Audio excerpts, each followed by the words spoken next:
ራውተርን ዛሬ እንመለከታለን ማለት ነው። በመጀመሪያ ዋት ኢዝ ራውተር፣ ራውተር ምንድን ነው፣ እንዴትስ ነው የሚሰራው የሚለውን እንመለከታለን። ራውተር ዋናው ተግባሩ ፓኬቶችን ከአንድ ኔትወርክ ወደ ሌላ ኔትወርክ ፎርዋርድ ማድረግ ወይም መላክ ነው። ራውተሮች ልክ እንደ አድራሻ ጠባቂዎች ነው የሚታሰቡት።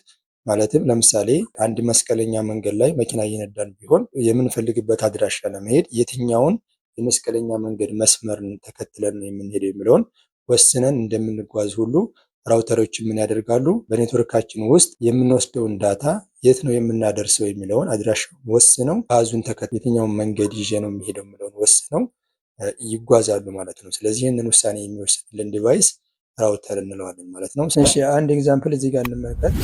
እንደምትመለከቱት እዚህ ጋር ራውተር አለ። ራውተር ከክላውድ ጋር ከኢንተርኔት ጋር ተገናኝቷል። ራውተር ከክላውድ ጋር ወይም ከኢንተርኔት ጋር የሚገናኝበት ፖርት ዋን ፖርት ነው የምንለው። በዚህ ኢንተርፌስ ተገናኝቷል። ከዛ ስዊች ጋር አድርጎ እዚህ ጋር ላፕቶፕ ተገናኝቷል ማለት ነው። በዚህኛው በኩል ደግሞ ከስዊች አድርጎ ሰርቨር ጋር ተገናኝቷል። እዚህኛው ኔትወርክ ላይ ይሄኛውን ራውቲንግ ቴብል አዘጋጅቷል። ይሄ ራውተር ማለት ነው። የራውቲንግ ቴብል የሚያዘጋጀው ከሱ ጋር የተገናኙ ዲቫይሶችን አይፒ አድሬስ ነው የሚመዘግበው። ለምሳሌ በጊጋቢት ኢንተርኔት ዋን ላይ በዚህ በኩል ክላውድ ስለሆነ ዲፎልት ራውት ነው የሚመዘገበው። 0.0.0/0 ከሆነ ዲፎልት ራውት እንለዋለን ማለት ነው። ስለዚህ ወደዚህ በዲፎልት ነው የሚወጣው ማለት ነው።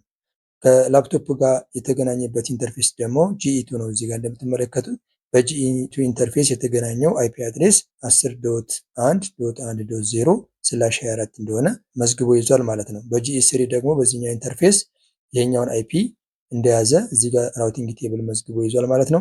ስለዚህ የሆነ ሪኩዌስት ከላፕቶፕ ሲመጣ ለምሳሌ ቪዲዮ ማየት ፈልጉ ይሄ ላፕቶፕ ዩዘር ሪኩዌስት ቢጠይቅ ራውተሩ ጋር ይሄድና ከክላውድ ኢንተርኔት ላይ የጠየቀውን ቪዲዮ ሰርች አድርጎ ካገኘ በኋላ ተመልሶ መጥቶ ወዴት እንደሚልክ ይወስናል። የጠየቀው አካል አይፒ አድሬስ በዚህኛው አይፒ ስለሆነ ወደዚህኛው አይፒ የጠየቀውን ቪዲዮ ይልክለታል ማለት ነው። ሰርቨርም ጋር የተጠየቀ ነገር ካለ በዚህ መልኩ ዲሳይድ እያደረገ የሚፈልጉትን አገልግሎት እንዲያገኙ ያደርጋቸዋል። ፓዙንም በዚህ መልኩ ይወስናል ማለት ነው። ራውተር ራውቲንግ ቴብሉም በዚህ መልኩ ነው የሚያዘጋጀው ማለት ነው።